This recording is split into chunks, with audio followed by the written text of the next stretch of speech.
mazungumzo ambayo yamekuwepo na hotuba ambazo zimekuwepo kutoka kwa viongozi ambao walihudhuria misa ya wafu ambayo iliandaliwa kwa ajili ya kinara wa ODM Raila Odinga, na pia ambaye alikuwa waziri mkuu na pia kiongozi shupavu wa taifa hili. Mamia ya Wakenya wakifurika katika uwanja ule ili kuweza kumwenzi Raila Odinga, kumwomboleza siku zake za mwisho na pia kuona mwili wake. Kumbuka viongozi mbalimbali ambao walihudhuria ni pamoja na ambaye alikuwa rais wa taifa la Tanzania Jakaya Mrisho Kikwete, amekuwepo pia Rais William Ruto ambaye amewaongoza waombolezaji, familia ya Raila Odinga ambaye ametoka kuongea kwenye hotuba hiyo ambayo ilikuwa inapeperushwa moja kwa moja, ambayo ilikuwa ya awali ni mwanawe na bintie ambaye ni Winnie Odinga, wakati ambaye akielezea yale ambayo yalitokea wakati ambapo walikuwa kwenye matibabu katika taifa la India, na akielezea mengi tu kuhusiana na uhusiano ambao wamekuwa nao.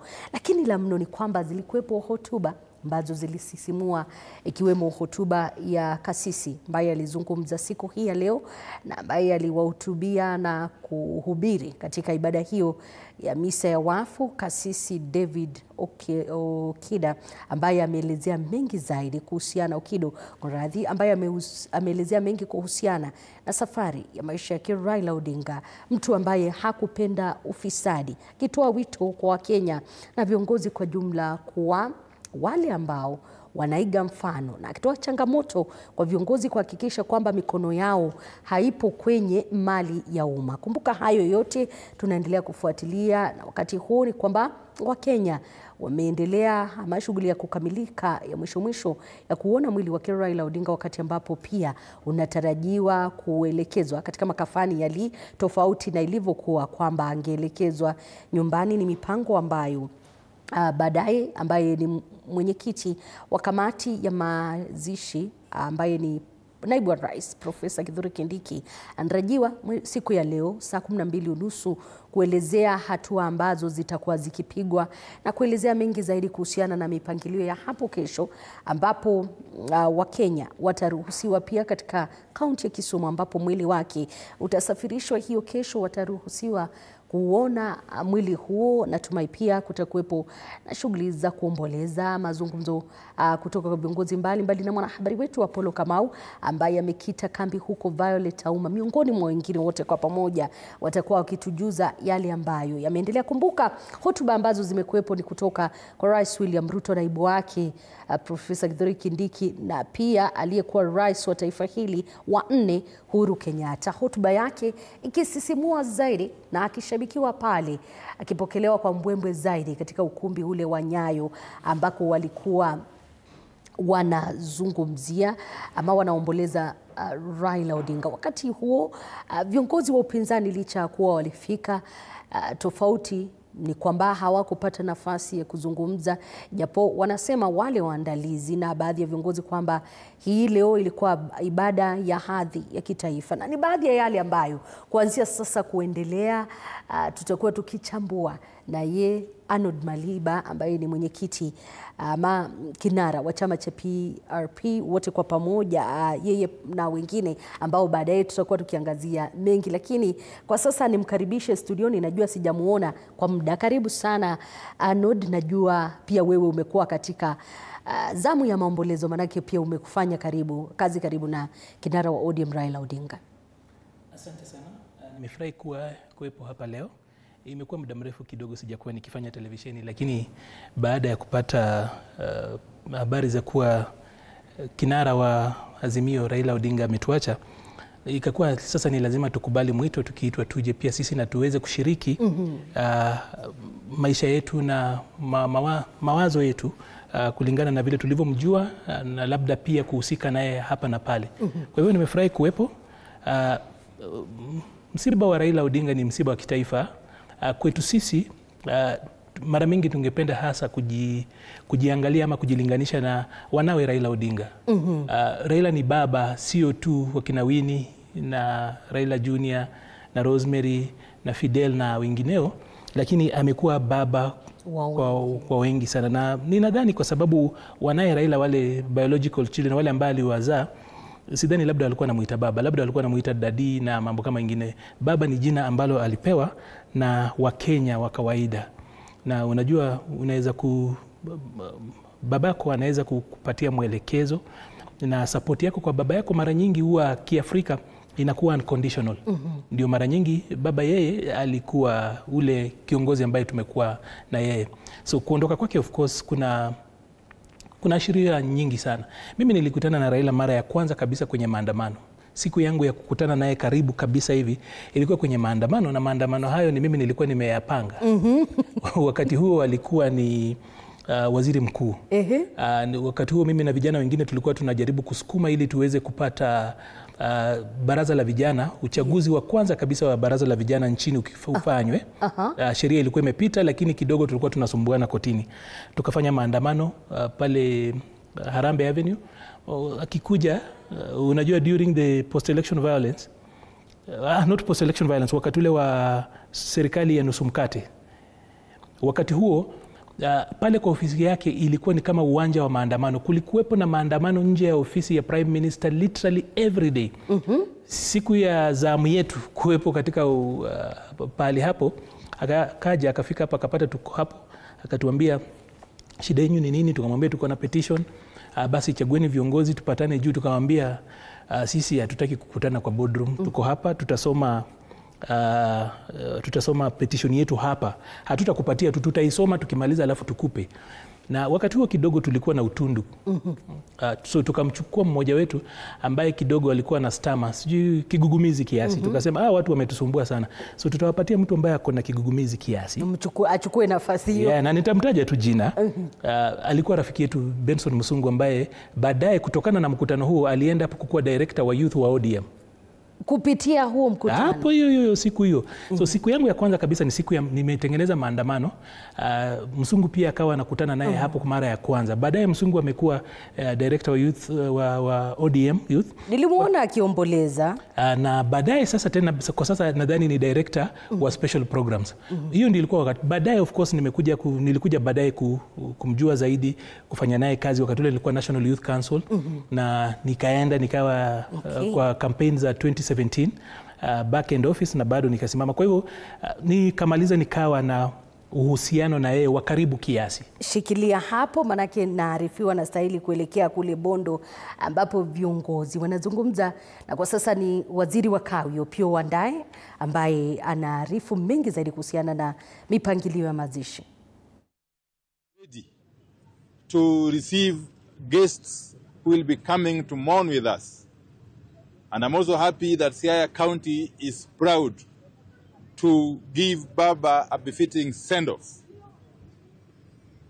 as our foremost leader, not only in this region, but in the whole country. Secondly, I want to thank profusely, I want to thank in a very, very big way, His Excellency the President, Dr. William Ruto, for making a proclamation to accord Baba Raila Amolo Odinga a state funeral with full military honors. That is something that we cannot take for granted, because he has simply used his discretion as the commander-in-chief to make that proclamation. Many of you will recall that even Jaramogi Oginga Odinga, who was the first vice president of this republic, was never accorded such honor when he passed on in 1994. And therefore, thank you very much, Your Excellency President William Ruto, for honoring not only Baba and the Jaramogi family, but honoring the Luo community. And generally the followership of Baba as a whole. Thirdly and lastly, indeed, is to affirm that Baba has left us as a people in government. Baba Raila Amolo Odinga has left us in government led by President William Ruto. And that is where we are going to stay. Till the end. Yes. Till the end. Yes. And I can dare say, without any fear of contradiction, that we are going to walk step by step with President William Ruto to the end. Now and beyond 2027. That I must say from here. I must say from here. And ODM, which is the party that I belong to, and that all of us here belong to, has made a very wise decision to appoint Dr. Oburu Oginga as the acting party leader. In fact, I will be proposing as a life member of ODM that the ODM convenes very, very quickly, soon after Baba's send-off, the National Delegates Convention, to actually confirm Dr. Oburu's appointment and in fact to elect him formally as the party leader of ODM. Because we believe Dr. Oburu Oginga has got the wherewithal, the necessary experience and the composure to steer this party to the next level,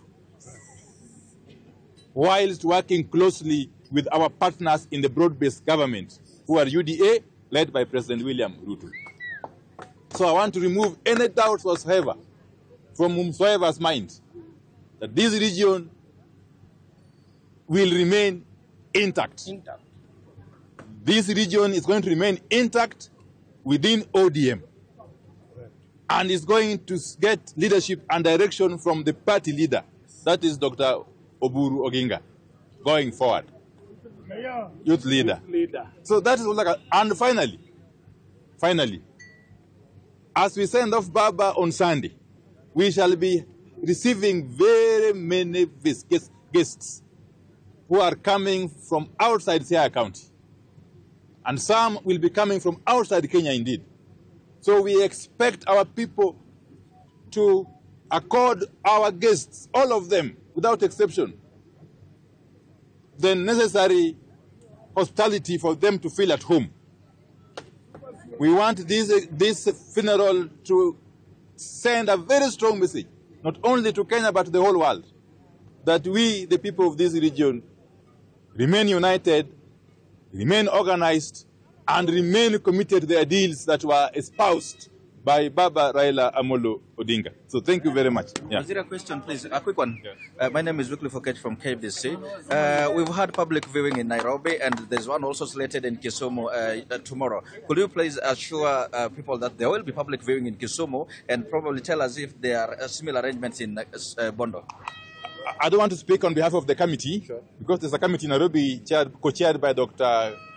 Kithure Kindiki, the deputy president, and Dr. Oburu Oginga, and the local committee here. What we know is that Kenyans, since yesterday, have been accorded a chance to view Baba's body. That is going to continue until the final time when it's going to be interred. Yes. Awache weche manganya yenya mok danga lok kidolu baruba tieki. Tukimedunga yenya eni wan kaka jo Siaya. Wan kaka Oganda Majuluo. Wago erokamano nyani President William Ruto kuom miyo Jakom Dhial Makende etone by means full military honors and state funeral.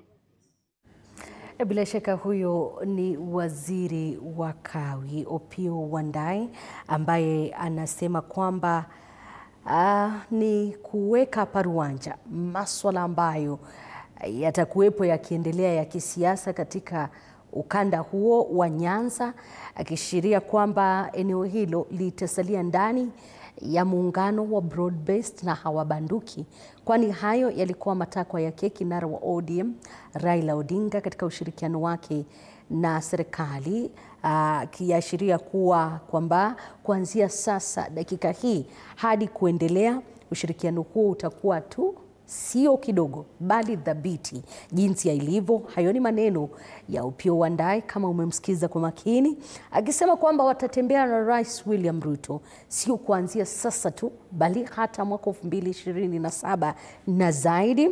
Amesema kwamba watakuwa wanastahili, ama anapendekeza, ambaye ni kakake mkubwa Raila Odinga na ambaye ni kaimu katika chama cha ODM, anasema kwamba hiyo jana baada ya kuidhinishwa kama kaimu haistahili kusalia tu hivyo. Mwanzo ni kitu ambacho anasema ni cha busara, lakini kutoka hapo wanastahili kuchukua hatua ya kuhakikisha kwamba wanakuwa na mkutano wa wajumbe national delegates ambao utamuidhinisha kama kiongozi ama kinara wa chama cha ODM, akisema kwamba eneo hilo litasalia dhabiti ndani ya chama cha ODM na hamna chochote ambacho kitabanduka, akisema kwamba wale mawaziri ambao wamebakia ndani ya broad based watakuwa ndani ya broad based kuendelea.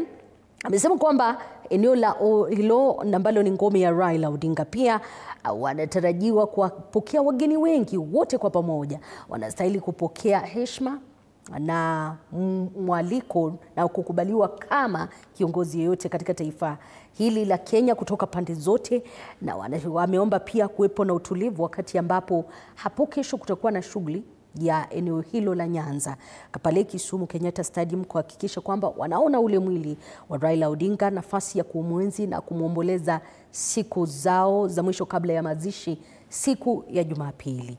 Ninazungumza naye Arnold Maliba, kiongozi wa vijana na pia kiongozi kinara wa chama kile PRP. Ni umemsikiza kwa ukaribu ambaye ni waziri wa kawi Opiyo Wandayi, na ni kauli ambazo labda kwa wengi hawakutarajia kwamba zingejiri wakati huu. Kidogo nimeishiwa na maneno ya kusema baada ya kuona maneno hayo ambayo yamesemwa na Opiyo Wandayi, kwa sababu nashangaa hangengoja. He couldn't wait. Na ninadhani it's too early kuanza siasa za succession wakati huu. Wakenya bado wanaomboleza, and I feel generally it's a blot on this solemn and somber occasion of mourning and celebrating Raila's life. Unasikia ni kama amegoof. Kidogo he is a blot on this. It's not a goof, it's directed, it's deliberate. Nadhani wanaona kuwa kitu inaweza kuteleza, so they are trying to manage succession by all means, kwa sababu jana NEC ya ODM ilipatana hata bila the Secretary General na wengineo, haraka wakakimbia. There was no agency. Hakukuwa na agency ya kufanya mkutano huo jana. Hakukuwa na haja ambayo kuwa kama hawangefanya mkutano huo kufanya replacement ya Raila kuwa jambo lolote lingeharibika, lakini nadhani katikati yao wana wasiwasi. Na nadhani hii ni kama siku ya harusi alafu mvua inanyesha na hakuna hema. Amenyeshea sherehe ambayo kidogo kama taifa tulikuwa tunaangalia tunasema tumalize kumwomboleza na kusherekea maisha ya shujaa ambaye alikuwa Raila. Lakini inaonekana kuwa ndani ya ODM kuna misukosuko na like they could not wait, they cannot wait. Hizi declarations zote ambazo amezifanya kwa sasa kidogo, first of all he is a CS. Kulingana na sheria yetu he should not be doubling into politics. Lakini hapa saizi anasema in the first place tutaenda, chama kitaenda. Kuashiria kwamba yupo ndani. Tayari he is speaking for the party. The party spokesperson ni Sifuna. Kidogo hapa nadhani hata kama kulikuwa na pressure na njaa yoyote ile na shida yoyote, kidogo wange-manage differently. They are pushing succession to take the lead. Baba hata mwili haujapoa. Watu wetu wangesema mwili haujapoa bado. The body is still warm. Na tayari wanaanza hii mivurugano. Na anasema wakati ule ambao mtu yoyote ambaye anaweza kupinga, hata akimwambia tulie, ataambiwa ni kuwa hawa ndio wale wenye wanataka kusumbua. At this particular point, it's like they are literally dancing on Raila's body. And this is a shame kwa mtu kama Opiyo Wandayi ambaye baba amemshika mkono akamfanya mtu. Hii ni kukosa adabu, ni kukosa heshima kwa Raila na kuharibu a national moment. They want to turn it into a partisan process. Mambo ya succession wanaweza kuimanage huko nyuma, lakini kwa sasa waruhusu taifa. Let them allow the nation to mourn and celebrate Raila. Ninajua chama cha ODM kimekuwa na misukosuko ya aina yake hata wakati ambapo Raila Odinga amekuwa hai. Hiyo jana nilimuona Babu Owino akisema I'm sorry, I don't want anyone chanting my name. Manake mimi naamini ni wakati wa mwanzo honoring the giant Raila Odinga was. Nadhani hiyo ni trajectory nzuri sana. Wakati huu turuhusu taifa liweze kureflect upon maisha ya Raila, tuweze kusherekea ile milestones na ile kazi nzuri alifanya, na wale ambao wanaomboleza, kwa sababu kuna watu aina mbili. Kuna wale watu ambao wameamua they will not mourn Raila, they will celebrate his life kwa sababu amefanya kazi nzuri. Kuna wale ambao bado wanaomboleza. Tafadhali turuhusu watu wapite muda huu. Hii labda tuombe tu uongozi wa ODM wasikuwe na haraka sana. Wana haraka sana, na whoever is advising and pushing this is not really you know, Helping they can win the debate now and lose the people. Ni rahisi sana waonekane, they really want to appear like they are on top and in control, which is wrong. In the process they will lose people because people are still preoccupied na watu wana focus sana. Hata wengine hawajaamini kwamba Raila. Watu bado hawajaamini, unaambiwa kuwa tushaamua tunaenda hivi, tunaenda huku kwingine. Kidogo waruhusu wa Kenya waweze kuomboleza. Hii ni aibu, hii ni kukosa adabu kwa mtu ambaye hasa kwanza yeye ni waziri. Kulingana na sheria hastahili kuwa anasema mambo ya siasa kwa sasa. Mmesema ameteleza kwa leo. Hii ameteleza kwa sababu hata spokesperson wa chama cha ODM ni Sifuna ambaye ni secretary general. Hiyo ni katiba yao wenyewe. Hapa kidogo waruhusu wa Kenya, they should just save us from hii drama yote. Raila is beyond just ODM, ni baba wa taifa. Kwa sababu kifo cha Raila ni hata replacement ya Raila is beyond just replacing quote and quote kiongozi wa Nyanza na kiongozi wa ODM. Chama cha ODM chenyewe kwanza ni chama cha kitaifa. Waruhusu vile vyombo vya chama, the party organs, vitakaa wakati wake na vitashughulikia. Kwa sasa hivi hata hatujamaliza masaa yale 72 ambayo Raila alikuwa amesema. Bado hata hiyo 72 hours bado tayari washasimama hapa hivi wanajipatia viti na quote and quote wanapeana mwelekeo. Anapeana mwelekeo kama nani? Anapeana clarification kama nani? He is not an organ of the party. He is a CS. He is not even a member of the party at the moment. Opiyo Wandayi must be called out and focus on one thing only, to give Baba a befitting send-off. Hii amefanya, hii ni kuteleza, ni mtoto ambaye ni mtundu na mkosa adabu. Hii hajafanyia Baba heshima. Umesema anastahili kukuwa called off. Wacha nirejee hapa Kasarani, imetisha. Wacha niseme kama amesema ambaye ni Arnold Maliba, mchanganuzi wa masuala ya sera za serikali na siasa, anasema inatisha mambo ambayo ameyazungumzia Opiyo Wandayi, ila chama cha ODM chenyewe hiyo jana kilikuwa na mkutano kuhusiana na hilo, na hii leo nimemsikia pia Oburu Odinga akisema I will make sure that the party will be vibrant and vigorous. Ni kitu ambacho pia amesema. Nilikuwa nikifikiria, was that the right platform? Kidogo nadhani bado kulingana na mimi, maoni yangu ni kuwa bado ni kumkosea Raila heshima, kwa sababu Raila kwa muda mrefu pia alikuwa misused. Watu walikuwa wanapiga naye picha ili waweze kushinda kura. Bado hata ndani ya kifo chake tunaona kuna wale watu ambao instead ya kusherekea kazi yake, badala ya kukaa chini kuacha nchi iweze kupatia focus iwe ni kifo chake na kazi alizozifanya, watu wana haraka sana ya kugawana ya succession na kuinherit spaces hapa na pale. Kidogo acheni wale wafuasi wa Raila Odinga waweze ku-internalize this moment. Kidogo kuna mbio sana. Alizungumzia siku 7 za mourning. Rais alipeana hata siku 7 za watu kuomboleza. 72 hours. Beyond the 72 hours. The 72 hours zenye Raila mwenyewe alijipatia. Rais alipeana siku 7. Lakini sasa watu ndani ya chama hawashikiki.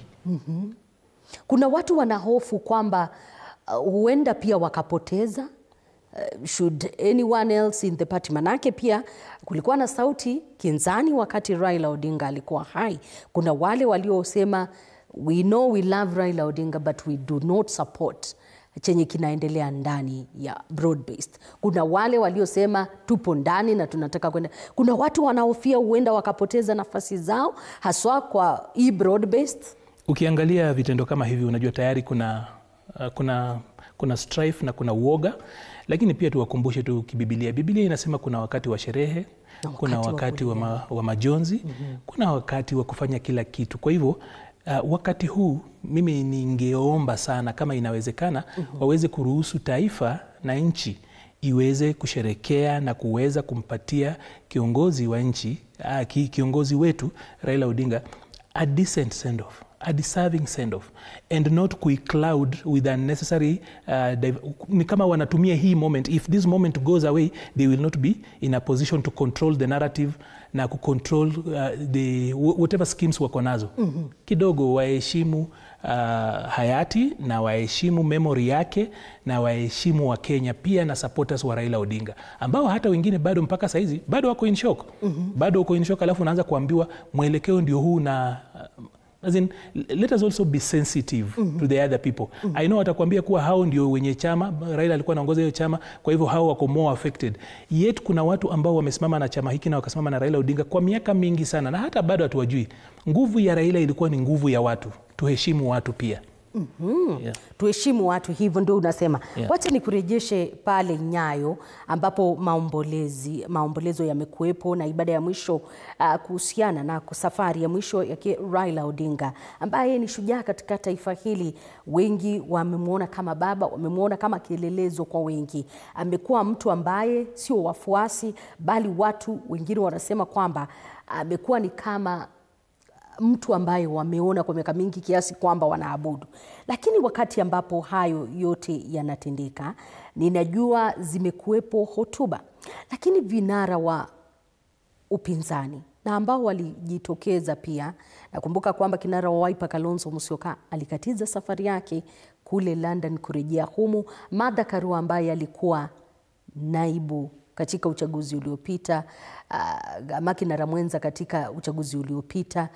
Kumekuwepo na Jakaya Mrisho Kikwete ambaye ni aliyekuwa rais wa Tanzania, ila hawa wote hawakupata nafasi ya kuzungumza licha ya kuwa watasema imefuata itifaki ya kijeshi. Nadhani kuna precedent tayari imeshakuwa set kuwa wakati ule Rais Uhuru Kenyatta alikuwa kwa handshake na Raila Odinga, hii protocol kulikuwa na room even in a national event where watu wengine wangeweza kuzungumza. Hakuna kitu ambacho kingeweza kuwazuia kumkaribisha mtu. Itifaki hiyo is not cast in stone. It can actually accommodate somebody else. Kwa sababu waliozungumza sio wanajeshi. Hata matanga yenyewe ni ya civilian. Kwa hivyo watu wasitumie lugha hii kucheza siasa hizi zingine zote. Ambaye tunazika na ambaye tunasherekea is a civilian. Sio mwanajeshi. And the military is subject to the civilian authority. Kwa hivyo hizi zingine zote ni hadithi za Kakasungura na unasema ni siasa ilichezwa. Ni siasa tu. Kwa sababu pia mtu kama Kalonzo Musyoka kwa mfano ametembea na Raila safari hii kwa muda mrefu sana. 2017, 2022 ametembea na yeye kwa muda mrefu. Lakini kuanzia 2013 actually. Kuanzia 2013 ametembea naye kwa uaminifu sana. Raila amesimama kura mara ngapi? Mara 5. Mara 5. Mara 3 hiyo miaka 15. Raila na Kalonzo ameweza kutembea naye. Hata kama ingekuwa ni vigumu labda kumpatia Kalonzo, labda kwa sababu ni mpinzani anakuja, labda wangefikiria hata kumpatia Martha Karua. Kwa sababu naye Uhuru Kenyatta amepata aje nafasi kwa hii quote and quote event ya kijeshi. He is no longer the commander in chief. So hizo zingine zote ni majitu stories. Hamuna kitu ambacho kiliweza kuwafanya wazuie watu wengine kuongea. As in tumenyima international visitors just because hatuwezi ku open up for local visitors. That was the whole idea. But it's neither here nor there. Muhimu kabisa ni kuwa sasa kidogo Raila amepatiwa sifa ile, azina amepatiwa ile heshima ambayo anastahili. Nchi hii kwa njia mingi sana ina image ya Raila Odinga. Miaka nyingi hawa watu ambao wako siasa hapa hivi, kuna kitu wamejifunza kutoka kwa Raila Odinga. Kuna kitu ambacho sisi tunasherekea ambacho yeye alikuwa champion. He might not be the originator but he is the champion, na amekuwa embodiment ya second liberation ambayo ukiangalia kwa uzuri iko katika katiba ya 2010. Kwa hivyo kwa njia yote, whether unampenda ama haumpendi, kuna kitu ambacho Raila aliweza kushughulikia ama aliweza kukua the face ama kuwa ile nyundo ambayo ilitumika kufanya kazi hii. Na kwa hiyo kama taifa tunasema asante sana.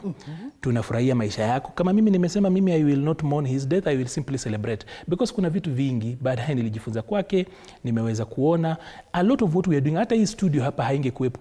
Ukweli, alikuwa champion wa media na freedom of media. And that is why kwa maisha yake Raila Odinga nadhani ndio mtu amekuwa defamed sana.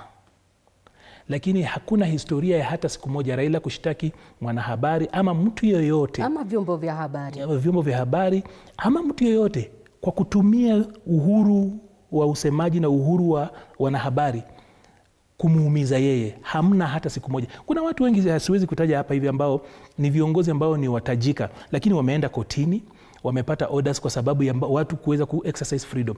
Kwa hivyo Raila lived what he preached. He spoke about freedom. He fought for media freedom, freedom of expression na mambo kama hayo. na hakuna hata siku moja. Nadhani kwake yeye aliona kama freedom hizi ni absolute. Hamna kesi hata moja ambayo Raila alipeleka kotini kuwa mtu amemdefame. Na ukienda huku nyuma utapata kuna watu walimdefame, kuna wakati ule jina lake liliharibiwa, lakini hakuenda kotini hata siku moja, even against an individual.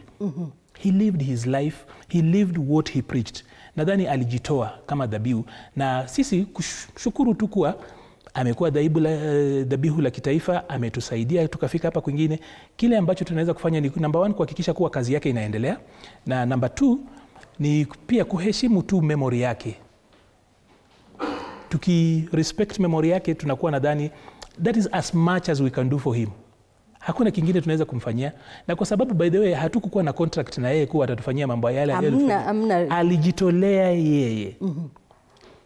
Hatukuwa na contract, alijitolea kivyake, maisha yake na familia yake, na akaweza kutufikisha alipotufikisha. Umesema hatukuwa na contract, ikanikumbusha wakati wote ambapo Wakenya wangemaliza kupiga kura na labda mambo ya kwende vile ambavyo hawakukusudia, wangeweza kusema baba ako wapi, baba amenyamaza, baba hajasema, yet they made a choice ya president yeyote.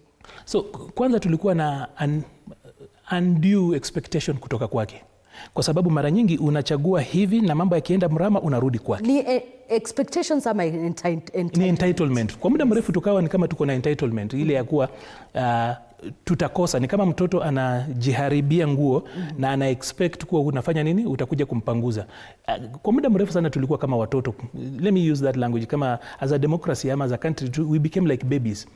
We soil our diapers na tuna expect mtu mwingine. Na makosa ni kuwa hapa sasa sisi sio watoto. Sisi kwanza kila mtu anapiga kura ni mtu mwenye 18 years and above, an adult. Secondly, tunajua mahitaji yetu na interests zetu. Lakini tunafanya uchaguzi tofauti, na mambo tukipigwa huko tunalia kwa ule mwenye ambaye alituambia usiende njia hiyo. Tunalia tukimwambia akuja fanya nini aweze kutuokoa. So ametufanyia kazi nyingi sana na hatukuwa naye mkataba. Kuna kujitolea, alijitolea. Na kwa hiyo taifa imefanya vizuri kumpatia mazishi ya kitaifa. Wamempatia military honors pia, hizo traditions za jeshi and whatever. Nadhani tungeacha hii moment iishe, at least then after probably a month tuanze siasa yetu. Tumpe nafasi yake, tujipe siasa kwanza, tujue kwanza, tu comprehend exit yake inamaanisha nini. Exit yake ni kubwa sana, yeye kuondoka kwenye hii stage, hii exit ni kubwa sana. We also need to actually take time and internalize this. Otherwise tutapelekwa mbio kabla tuamke asubuhi tunapata si vile kulikuwa. Wakati ambapo nikirudi bado hapo, lakini niruhusu kwanza nicheze mwelekezi wangu Kanash kutoka upande wa pili anipe sauti ya Oburu, kisha niulize swali lingine kuhusiana na kile ambacho we are expecting, ambayo Maliba anasema tungechukua hata mwezi mzima kuweza kufikiria kubali kwamba hivi ndivyo ilivyo, ndo hata Wakenya waanze kuona wanataka kwenda wapi.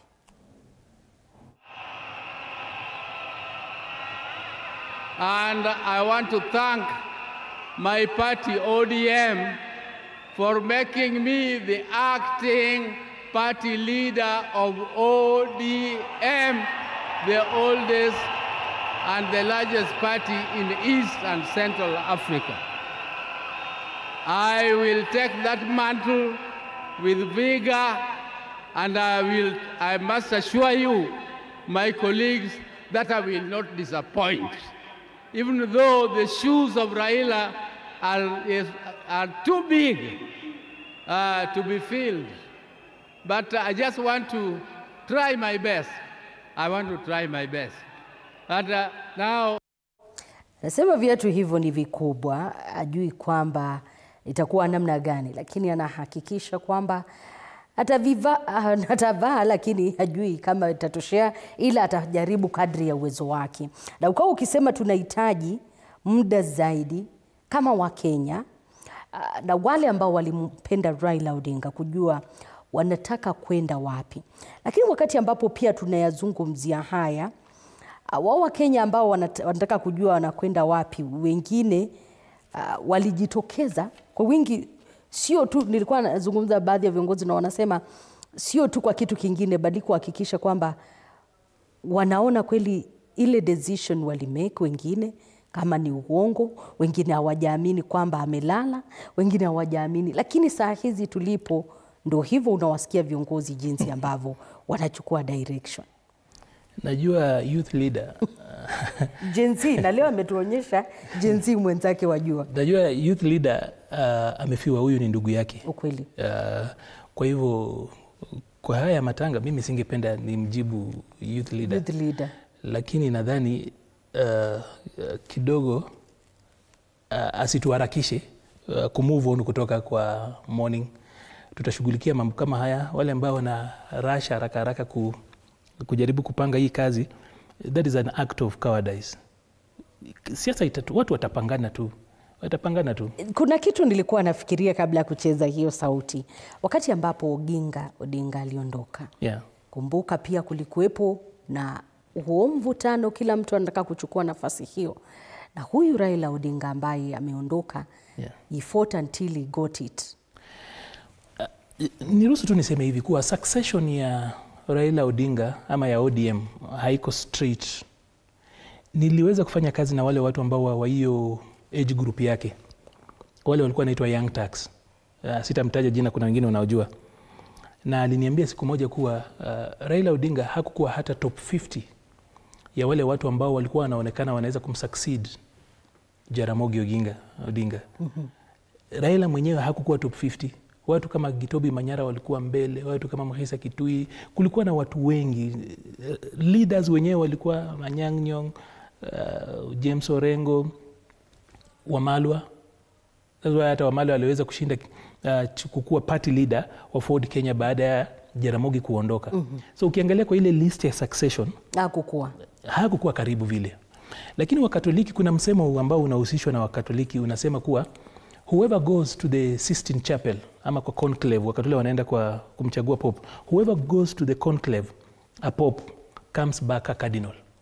Kuwa wakati makardinali wanaingia ndani ya kile chumba cha siri, Sistine Chapel, kumchagua baba ama papa, inakuwa kuna mara mingi sana utapata huku nje watu wanamshabikia kardinali fulani, anaenda kama yeye tayari yeye ni pope. Wakati ule results zikitoka, wakati ule white smoke moshi mweupe unatoka, unapata mara nyingi ule ambaye alikuwa anashabikiwa kwa media na watu kwa na expect kuwe pop, wakati ule watu wanatoka unapata hata hayupo. Na ni uzuri tu kwa sababu pale Sistine Chapel ukitoka mara nyingi kunanga ku question kwa imekwenda namna gani verification. Ile once white smoke inatoka na ule mtu anakuja, mnasema abemus papam, tuko naye, tunaye baba, na inaishia hapo. So hata hii succession ya Raila kidogo tungewasihi sana. That's why nimesema watu wajipe muda kwanza, watu ruhusu sisi kama nchi tuweze kumzika Raila, tuomboleze. Wale ambao tunasherehekea maisha yake tusherehekee maisha yake, alafu baadaye tutapangana, kwa sababu hii succession ya Raila ni kitu kikubwa sana. It's not limited to the Luo community. It's not limited to the ODM party. It's a national concern. It's an issue of, number one, a generational handover. Number two, a national transformation moment. Kwa hivyo, hatuwezi limit Raila succession to hizo tricks ndogo zile zenye ziko hapo ODM. It's not ODM that made Raila Odinga. It's Raila Odinga. ODM benefited from the premiums ama bonga points za baba Raila Odinga. Kwa hivyo, kama mtu anafikiria kuwa if you take over ODM, umechukua viatu vya baba, you can still take over ODM. Kuna kitu ambacho Winnie Odinga, mtoto wake, sio dada yake, samahani, mtoto wake na binti ambaye alikuwa karibu na Raila Odinga, na hata siku za mwisho amesema kwamba walikuwa pamoja, alifariki akiwa mikononi mwake. Lakini akawa akielezea zile saa 72. Yeah. Akawa akisema huenda baba anaangalia akicheka, kile kicheko chake cha anaangalia tu akicheka. Na nikawa nikifikiria wakati ambapo nimemsikiza Opiyo Wandayi, nimemsikiza Oburu, ninawasikiza wengine, huenda tu aliona mambo fulani na akajua nitakuwepo kwenye nitakuwa tu nikicheka tu nikiangalia. Nadhani kitu cha kwanza mimi ningependa kusema ni kuwa sidhani Raila Odinga kwa maisha yake amewahi hapa nchini amewahi attend ama kuhudhuria matanga makubwa kama ile yenye sisi tuko nayo hapa. Ameishi miaka 80, sidhani amewahi hudhuria ya babake mzazi. Haikuwahi fika hii level yenye tuko nayo. So Raila never attended a funeral like the one we are attending today. Angekuwepo mind yake kidogo ingechange. Lakini yeye kuna vitu alitufunza na hatuwezi kusahau haraka. Mara mingi alikuwa anasema public participation, alitufunza public participation, si ndio? Na public consultation. Sasa baba ana decide juu ya 72 hours na haja to consult sisi. As in yeye pia he did not consult us. That is why after consultation tulisongesha Sunday. Otherwise by leo tungekuwa tumemzika kama tungestick na hiyo kitu. Kitu cha pili, just because baba went to Germany probably he thought we will do things with the German efficiency. Makosa ni kuwa yeye peke yake ndiye alienda Germany, hakuenda na sisi. Kwa hivyo we do not know that kind of efficiency. Itabidi atuelewe na tusonge mbele. Tatu pia ni kuwa hata ukiangalia succession ya chama, nadhani ameweka all ingredients za proper succession. Hii mkorogo yote itaenda tu na eventually succession italeta ile kitu wanataka. Umesema watakorogana, lakini utakuwepo, alishaweka ingredients zote pamoja za succession. Kuna wenye wanafanya hizi vituko wanafanya saa hizi, wanakimbia, hawawezi hata ngoja akatulia. Kuna wale ambao wanasukuma huku kwingine wanataka mabadiliko. Kuna wale ambao unajua sometimes kuna the insider, wale wenye huwa hawaongei, hawako upande deep state to alafu ana watu ambao wanaamini in the Raila spirit. Kwa hivyo ambapo yupo tayari kila kitu is in place, everything else will work. Hawa wenye wanakimbia mbio hapa hii na succession politics. Umesema ni puzzle yenye aliacha amedraw. It's not a puzzle. Whoever baba alishaweka ingredients zote, kuna kila kitu. Ukiangalia ODM leo na hata nchi, for example, last year unaweza kufikiria ni kama fate ilikuwa ina anticipate baba atakuwa. So what happened last year? Ni kuwa last year kulikuwa na crash program ya kutoa the generation ya Gen Z haraka kukuja kufanya the same things Raila was doing. It doesn't matter whether they approve of what he did or not, but they are doing the things that Raila lived his life for. Kwa hivyo mimi na consider 2021 kama ilikuwa crash program in Railaism for a specific generation ya Gen Zs. Kitu kingine ni kuwa with that Raila democratized hii aspect ya kufanya, number one, let me call it opposition politics. Number two, which is the proper word, is oversight. Alidemocratize. Kwa hivyo sasa saizi mtu na simu yake anaweza kufanya ile kazi ambayo ilikuwa inahitaji Raila afanye press conference ama aitishe maandamano. It's already democratized. I think he has lived his life's goal completely. Kwa hivyo wale wenye wanafikiria kuwa you inherit Raila's position by simply taking over ODM, they do not comprehend ile size ya Raila ama ukubwa wake na upana wake. Tayari there are so many Railalettes. All Gen Z hizo vituko zote wanafanya, whether hizo vitu ambazo wanafanya, that is the single thing Raila dedicated his life for. Hao wana framework. They don't have to agree with him na hizi vitu zingine alifanya. Na hiyo framework ni yeye alihakikisha kwa hiyo framework is in place. So wakati wanapofanya kile ambacho wanafanya wakiwa na framework, wakikuwa protected, at least in law. He ensured that is in place. Yes. Kwa hivyo hasn't he met his goal? He has. And is that the business of ODM alone? No. So Raila is way bigger than the party leader of ODM. So if anyone thinks that just by taking over ODM you have taken over Raila's position, Raila's real position could be taken by an outsider of ODM, but a child of Raila Odinga. So Raila Odinga's legacy does not necessarily have to come, or rather doesn't have necessarily to be carried on by the current ODM insiders. Yes. It could be even by these other kids wenye wako huku nje, hawa sana Gen Zs na millennials wengine ambao wako nje, because it's about the spirit. Unajua kuna mtu mmoja alisema kuwa shida ya kuwa watu walikuwa mara mingi hawamwelewi Raila kwa sababu mchana unaweza kukutana na Jacom, jioni ukutane na Agwambo, kesho ukutane na Raila, hiyo siku nyingine ukutane na Odinga, hiyo siku nyingine ukutane na Tinga, siku nyingine ukutane na Oginga. So hiyo kidogo ilikuwa inachanganya watu, hawako wanaelewa. Kwa hivyo hiyo the small drama inaendelea hapo ODM hii yenye tunaona hii kwingine, that hata nimebadilisha mind yangu, and I think that is a small side show that should actually be dismissed. It's a small side show wanataka kutu-involve kwa hiyo, na we need to dismiss it and we move on, because Raila is bigger than ODM. Umesema successor wa Raila Aswa kwa not kwa chama, huenda akatoka tu huko nje na spirit yake ikaenda because mwingine. Raila is much bigger than ODM, than Luo leadership and Luo politics. Raila was way bigger than that. Kwa hivyo, you cannot become Raila or you cannot be Raila's successor by simply taking over ODM. Kabla sijaingia katika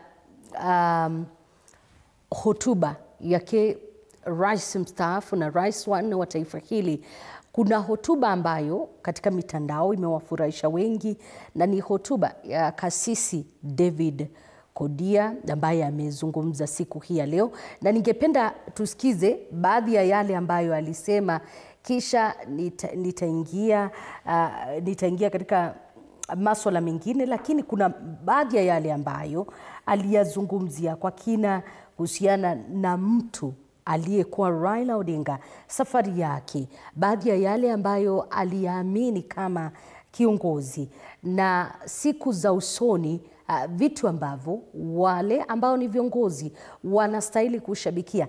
Ni wengi wa Wakenya wakisema kwamba haya ndio tulikuwa tunatarajia kusikia kwa kiongozi ambaye alizungumza. Nataka Kanash, ningependa unitafutie, manake najua upo nayo hapo, ya Kasisi David ambaye alihubiri siku hii ya leo, na ninajua mahubiri yake ni baadhi ya yale ambayo Wakenya wangependa ama kusikia yakitekelezwa. Na ninajua bali na kile ambacho amezungumza, kuna baadhi ya yale ambayo ni mengi ambayo Raila Odinga, Bwana Maliba, alishabikia, na ambayo ni pamoja na masuala ya kuhakikisha kwamba kuna uadilifu, haki za binadamu.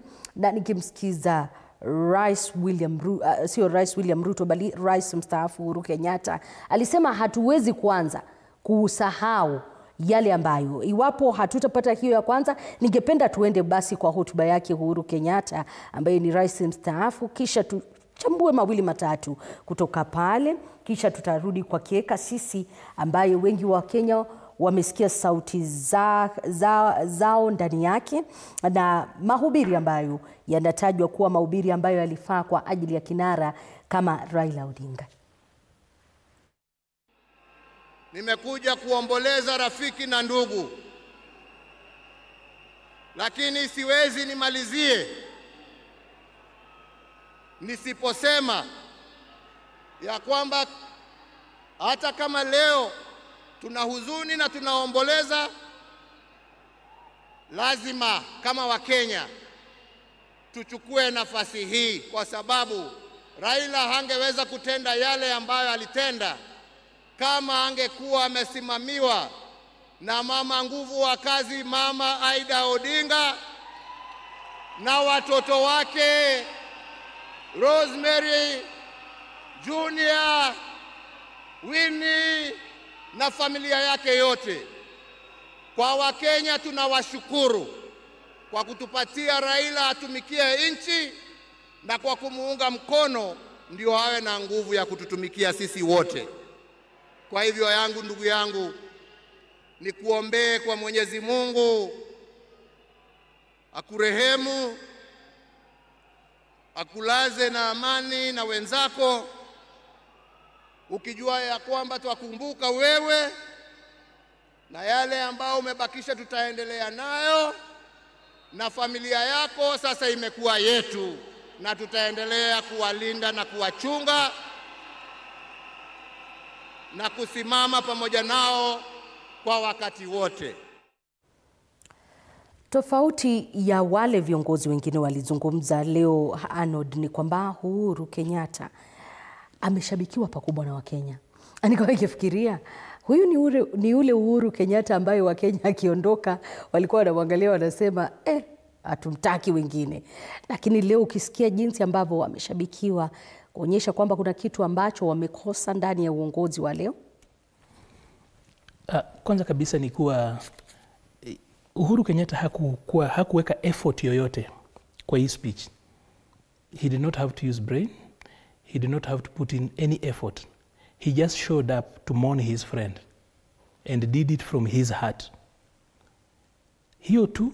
Nataka nikupatie mfano. Ulikuwa unaangalia kuna wakati ule ambapo pale Nyayo Stadium kuna watu walikuwa wanaongea, including wahubiri, na kuna umati wa watu unakimbia wakipiga kelele. Sijui kama uliona wakati huo. Ni kwa sababu umati hasa ulikuwa unataka nini? Ulikuwa umekuja kumuomboleza Raila Odinga. Hizi shughuli zingine za jeshi zilikuwa zinaendelea zikifanywa. Uliona kulikuwa na umati unakimbia, because that is not why they are here. Wakati ule ile traditional sasa rights za matanga zilikuwa zinaendelea, wanawe Raila Odinga wakiongea, uliona kila mtu alinyamaza na wakafocus na wakapatia nini? Wakapatia focus yoyote. Kwa hivyo Uhuru alikuja tu hasa kumuomboleza rafiki yake na akaifanya kutokana na roho yake. Hakuna kitu kipi ambacho alisema, alizungumza roho yake with a lot of freedom na akashabikiwa sana. Kitu cha kwanza aliread the room, ama since yeye alikuwa amekuja kuomboleza rafiki yake. Kama nakumbuka kuna rafiki mmoja wa babangu alikuja kwa mazishi ya baba yangu. Tulikuwa na mpangilio na kila kitu. Anambia, hiyo ni baba yenu, nyinyi mnafanya hivyo. Mimi nimekuja kumlia rafiki yangu. Kwa hivyo hamtanipangia hapa vile ninafanya vitu zangu. Nimekuja kulia rafiki yangu, nikimaliza mimi naenda. Nyinyi muendelee na hizo plan zenyu na hizo vitu zingine mnafanya. Kwa hivyo achana na mimi. Nilie rafiki yangu. Mimi nimekuja kulia rafiki yangu. Hizo vitu zingine zote ni za nyinyi na baba yenu na hizo vitu zingine. Mimi nimekuja kulia rafiki yangu, mniache. Uhuru pia alikuja na akafocus kwa the spirit of the moment. Akawa hapo ndani and he knew exactly how to do it. Hakuna kitu uko crafted, no hard thinking and trying, simply mourning his friend. Na that is why alirhyme na crowd. Kwa sababu unakumbuka wakati ule watu walikuwa wanaenda na hizi vitu zile zenye umati hauelewi, walikuwa wanakimbia around na matawi, wanazunguka, wanaendelea mpaka watu wanashinda kuambia nyamazeni tu, focus hapa. Hao wamekuja kumuomboleza Raila Odinga ambaye ni kiongozi wao kwa njia yao kivyao. Na mimi ningependa kusema hiyo ndio njia ya Raila. Raila alikuwa na mtaratara wake kivyake. The Raila way of doing things ilikuwa tofauti. Ukienda kwa rally ya kitambo za ODM na Azimio ama CORD, mtu ambaye alikuwa assured kukuwa na kiti cha kukalia ilikuwa ni Raila Odinga peke yake. Kila mtu mwingine yoyote, kama utapata kiti, ni lazima ujue vile utajipanga na vijana wako na watu wako ndio upate kiti kukaa. Na kila kitu ilikuwa inaendelea tu. Unaona kuna chaos nini na hizo vitu zingine, lakini rally inakuwepo na tena inakuwa successful. Kwa hivyo there is the Raila way of doing things. Uhuru just flow na hiyo spirit. Tofauti na watu wale wengine. Watu wengine walikuwa kwenye mtaratara, walikuwa kwenye mpango, walikuwa na hizi vitu zile zenye ziko. Uhuru alionekana kuwa alijelin na wakakuwa marafiki wakuu na Raila Odinga, na kuna kitu ambacho pia bali na kushabikiwa, alisema kwamba wangepata hata kinywaji, japo alisema ni chai. Kuna interview niliwahi iona ya dadake Raila ambaye ni Mheshimiwa Ruth Odinga akisema kuwa unajua Ruth Odinga ni age mate wa Uhuru Kenyatta. Watu hawa at some point walikuwa wanacheza pamoja, na hata Ruth alisema kuwa Raila alikuwa anawabeba kwa mgongo. Hawa watu ni watu ambao wamejuana kuanzia utotoni, so it's not difficult for them to plug in na kuelewana. Lakini hasa kabisa ni kuwa pia utawala wa serikali ya sasa kidogo haujakuwa very friendly, ama wa Kenya hawajapata ule warmth wa kuweza kufurahia. Mara nyingi kumekuwa us versus them. Raia wakiona kuna serikali na kuna sisi. Kwa hivyo kidogo watu wanamwangalia Uhuru Kenyatta, wana miss zile siku za kitambo, ama wanasema heri yeye. Hawajaona another, hawajapata mtu ambaye sasa wana compare leo na jana.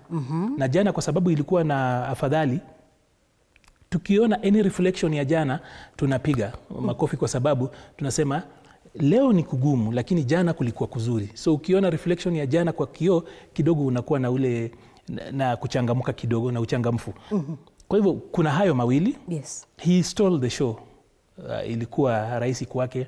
Hakuna speech iko written, hakuna kitu ambacho ni kigumu. Alizungumzia matanga na familia na relationship yake na baba. Akasema sasa hata ile kinywaji walikuwa wanakunywa ni chai. Ingawa watu walikuwa wanasema hiyo chai yao ilikuwa strong kidogo. Ilikuwa inatoka Ugenya. Kwa hivyo so he stuck within the spirit of the moment. He knew where he was. And hata ukienda nyumbani, wakati ule mtu anapatiwa, kwetu huwa inaitwa kupeana ushuhuda, ni kitu jina karibu na ushuhuda kwa matanga. Yes. Kuna vile hiyo huwa inasemwa, na ukistep outside, that is why politicians huwa wana struggle sana kuongea kwa matanga, kwa sababu kuna spirit ya matanga. Sasa politicians kupata ile nafasi ambayo watu wengi hawaoni, mara nyingi politicians huwa wanaleta pesa. So unatoa pesa, nimetumwa na mheshimiwa fulani fulani, ama nimekuja hapa hivi naomboleza na nyinyi, natoa pesa, alafu sasa anaongea hiyo mambo yake so that pesa iweze kukava hiyo kwenda off track. Uhuru hakukuja na mambo ya siasa na chochote, yeye alikuja kumlia rafiki yake na alifocus hapo. Kidogo iliweza kumpatia hiyo umeona hiyo reception. And everybody who stuck within that spirit really got a very good reception. Nataka tuangalie wakati ule wa sherehe za kijeshi. Hamna mtu yoyote ambaye alikuwa anafuata sana. Kuna grupu ya watu ambayo ilikuwa iko distracted, wanaendelea kufanya vile wanataka, lakini ikifika wakati ule wa familia walikuwa wanashughulikia. Ikifika wakati wa familia na hotuba hizi zingine, wamekuja kusikia juu ya Raila.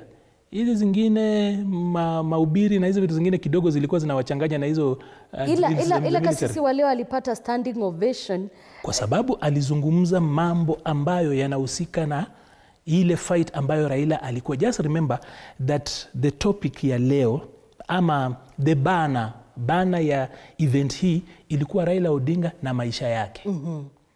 Kama unafanya kitu ambayo ifanane na vile Raila alikuwa anafanya, unajua kuna mtaratara wa Raila, the Raila way of doing things. Kitu kikuja hapa mnapanga line, mnapiga salute, mnafanya nini, hizi vitu ziko boring. Sio kama ile ya baba. Niruhusu nirejee kwa huyo kasisi ambaye mwelekezi wangu amepata hiyo sauti yake. Could be a better place. That power has been given to us so that all of us would be able to live in freedom and in liberty. Power to correct, power to rebuke, and power to encourage. The Prime Minister was given that power, and he used that power effectively. The power to proclaim the new dawn in the Republic of Kenya. The power to proclaim the new freedom where now all of us can be able to say whatever we feel we need to say.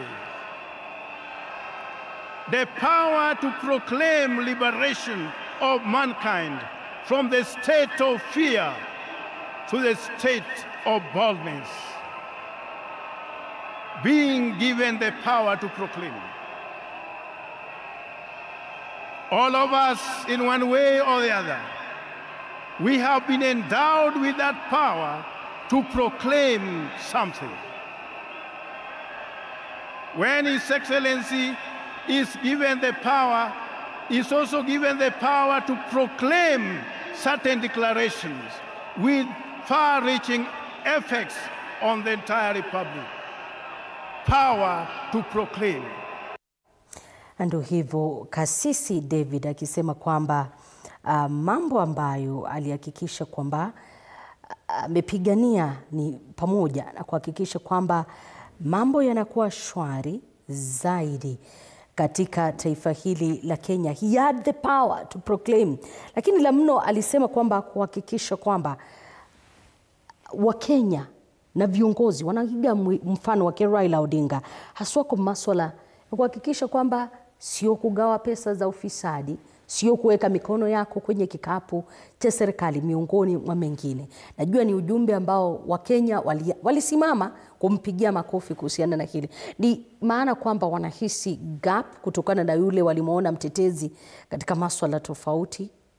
Kwanza kuipatia background kidogo ni kuwa huyu kasisi ama askofu amewahi kuwa na run na hii administration. Akawa ametumiwa watu kumvuruga kule nyumbani. Na watu ambao ni majina ya kutoka juu, powers from above. Ukiangalia utapata kuna video yake. Kwa hivyo ni mtu tayari ako na historia ya confrontation na administration hii. Kitu cha pili, anazungumzia ujumbe ambao unaendana na Raila's life mission ya kupambana na ufisadi, transparency, kufanya kazi kwa sababu ya watu na utawala mzuri. ikawa ni rahisi sana kuenenda na ile mood, kwa sababu wale watu ambao wako hapo walikuwa kwa uwanja huo au ni Raila believers au sio followers, au ni Raila believers. They believe in the Raila message and Raila mission. Kwa hivyo askofu alikuwa within, as much as it's biblical, ni ya Kikristo, ni ujumbe ambao ni muhimu kwa wakati huu, lakini he was within the spirit of the day. Iliingia vizuri sana. Na pia ni ujumbe ule ambao, kwa sababu ni nani alikuwa anahubiriwa hapo hivyo? Raila amekufa, Raila hayuko serikalini. Ni nani walikuwa anahubiriwa ujumbe huu hasa wa kutenda haki, wa kutawala vyema, wa kutoiba? Ni nani hasa? Ni serikali ambayo is the government of the day. So ilikuwa bado alikuwa na inject. Alipigiwa makofi kwa sababu alikuwa na inject. Kwa sababu Raila ndiye alikuwa chief injector. Ameinject kwa muda mrefu. Hata wakati ule amechukua hii likizo kidogo ya kuanzia last year, he still remained the ideal and the father of all injectors. So wakati ule askofu anafanya kazi hiyo, watu wanakumbuka hasa kabisa Raila's life mission. Yeah. Wakati ambapo tunayazungumzia hayo, pia ameyazungumzia masuala ya ufisadi, na ninajua hili swala la ufisadi, na hiyo jana nilikuwa nawauliza baadhi ya viongozi ambao nilikuwa na wao kuhusiana na swala la ufisadi ambalo Raila Odinga aliimba dhidi yake. Ni kitu ambacho pia baadhi ya viongozi akiwemo Mama Aida Odinga siku hii ya leo umesema kwamba mikono ya Raila Odinga haikuwahi kuingia katika lile kopo ambalo linahusisha resources za wananchi. Na nikawa nikifikiria kufikia sasa Raila, wakati ambapo pia ameondoka, ni kwamba bado ipo shida na ufisadi. Alikuwa amefoka sana kwa wabunge kuhusiana na swala hili. Nadhani ni vyema pia kukubali ama kuwa na ule acceptance kuwa hamna siku yoyote ile ambayo hakutakuwepo completely hakutakuwepo na corruption. Lakini kile ambacho lazima tuwe na imani ndani, we have faith in the fact that tukiweka systems in place, katiba, framework, policies, sheria zile ambazo za kuzuia ufisadi na ubadhirifu wa pesa ya umma, kuwa sheria hizo zitafanya kazi. Na culture ya watu kuchukia rushwa na kufanya mambo haya mengine yote, hiyo culture itafanya nini? Culture hiyo itakuwa inculcated ili pesa ya umma iende kwenye miradi ile ambayo imepangiwa na ifanye kazi ile ambayo inahitajika kufanya. Hiyo ilikuwa Raila's lifelong message. Tulimjua kwa sababu hiyo. Lakini bado tunaona kwa sasa, ukimuuliza Mkenya wa kawaida atakwambia serikali ya sasa haifanyi vyema. The government is not doing justice to the resources that we have. As in, kuna a lot of incompetence, kuna a lot of corruption. Wakenya wa kawaida, yule mtu ambaye si lazima kuambia amesoma sijui records za Auditor General, wanaangalia tu vile vitu vinafanywa na wanakuambia kuwa nchi haiendi vizuri. Huu ni ujumbe ambao ni timely. Lakini ni vizuri kuwa sasa decision ya oversight, Raila alisaidia akaambia kila raia kuwa huu mzigo sio wa wachache, ni wa kila mtu. Today every Kenyan is doing oversight kulingana na vile katiba ilivyohitaji. Kuwa mzigo huo hatutawachia watu wachache, ili wakinunuliwa basi campaign against corruption inakuwa imeisha.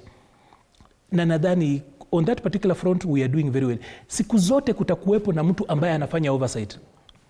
Kuna kesi kila siku kotini. Kuna watu wa maandamano kila siku, kama ni against governor, MCA, MP, national government. Kila siku kuna watu wanafanya oversight. Kuhakikisha kuwa kazi ya kutawala nchi inafanywa kulingana na mujibu wa sheria, inafanywa na integrity, inafanywa na heshima ile ambayo inahitajika. Kwa hivyo nadhani general hii challenge itakuwepo, lakini we are better as a people. Yes. I don't want to talk about the government. I'm saying sisi kama watu we are in a better position. That tuko na capacity, tuko na voice, na tuko na ile kitu inaitwa agency ama uwezo wa kuweza to stand up and call out anyone who's trying to steal money and to even fight corruption. Hiyo capacity tunayo. Tuna sauti na tuna agency ya kufanya kazi hiyo, ambayo nadhani ni kitu ambacho Raila kwa muda mrefu sana alisukuma. Na nadhani ametoka kama wakati ule sisi tunajiamua. Kwa sababu saa hizi mimi nitakwambia hawa vijana wote wa Gen Z vitu zote wanafanya. Wote ni tu Raila tudogo. Tuko twingi sana. Sasa kama ulidhania kuwa nikichukua Raila mmoja nikamtoa nitakuwa na freedom, you are in for a rude shock because there are a lot of Raila-lates all over. Unawazungumzia Gen Z na wakati ambapo aliungana na serikali ya broad-based. Wengi hawakumuelewa, wengi hawakutaka kusikia kitu ambacho kilitendeka, wengi walihisi usaliti, lakini unasema the spirit of Raila Odinga lives in them. Raila's enduring legacy kwa watu wengine ni uwezo wake wa kukuwa na handshake na serikali ya muda iliyokuwepo. Lakini ningependa kuuliza hivi, nikijibu swali lako. Wakati ule Jaramogi alikuwa na uwezo wa kuwa rais wa nchi hii kabla Kenyatta aachiliwe. Alisema hatuwezi kuwa na uhuru kama Kenyatta hayupo hapa. Sio kuwa alikuwa ni mtu mjinga ama haelewi. Alikuwa ni mtu ambaye alikuwa na uelewa mkubwa sana, kwa sababu aliona at that particular point the most radical and armed groups walikuwa ni watu ambao hasa walikuwa wanatoka Mount Kenya. Sasa yeye angekuwa rais wakati ule watu hawajapata mashamba yao, ambayo ndio sababu watu wana Maumau walikuwa wanapigana. Kenyatta yuko jela. Sasa unatawala nchi gani kama zile goals ambazo watu wanapigania hazijakuwa met? He wasn't going to run. It was not going to be easy to govern Kenya wakati huo. Ndio sababu aliinsist kuwa Kenyatta atolewe. Kitu cha pili, mimi mara nyingi sana huguza wakati ule ninasema intergenerational relations. Raila was a champion of intergenerational dialogue. Yes. Kuna hii quote mimi mara nyingi sana, na haijulikani ilisemwa na mtu anaitwa Cicero ama Seneca. Bado hapo hatujaelewa vizuri kama ni Cicero ama ni Seneca. Alisema kuwa if it were not for the elders correcting the mistakes of the young, there would be no state. Kama haingekuwa wazee wakirekebisha makosa ya vijana, hakunge kuwepo na serikali ama nchi. So Raila kidogo anajulikana kwa sababu ya handshake. Wacha niite kwa that is one of those enduring legacies za Raila, handshakes. Now properly as a governance person nitakwambia hiyo inaitwa the politics of consensus building. Yes. Politics of consensus building kwa jina lingine tunaweza kusema collaborative problem solving skills. Kwa muda mwingi sana Raila alikuwa na uwezo wa kuchoma nchi hii. Angeambia vijana wake fire, au hii kura tumeibiwa na kusikue na amani mpaka sisi tushinde. Alikuwa na hiyo capacity. But Raila alikuwa anaangalia wakati ule unapata hii to what cost. Itakuwa ni rahisi sana kuchoma nchi hii, lakini kuiregesha kule ambako ilikuwa, kwa sababu wale ambao wanaondolewa pia wana wafuasi wao na wanaamini walishinda kura.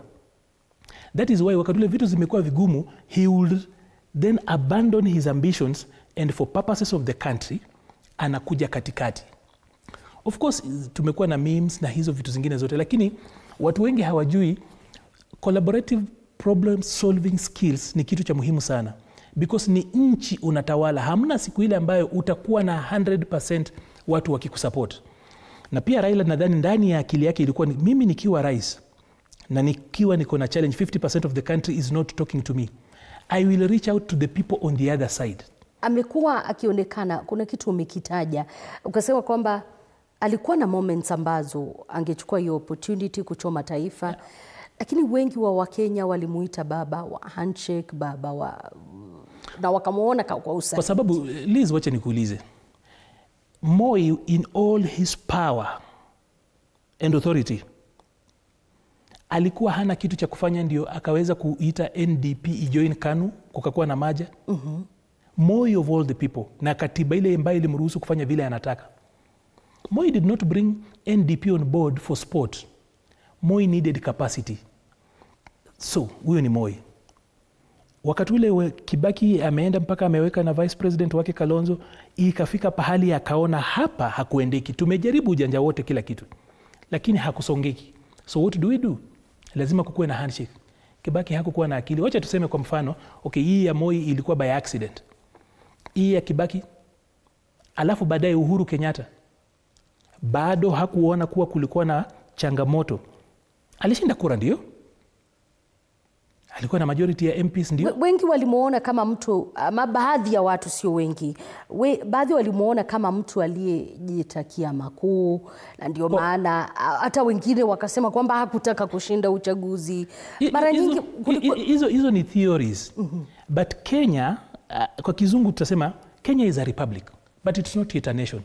Kenya is a collage of very many nationalities. Wakati ule hizi nationalities hazijel into each other, we must always step back and ensure kuwa zinafanya kazi.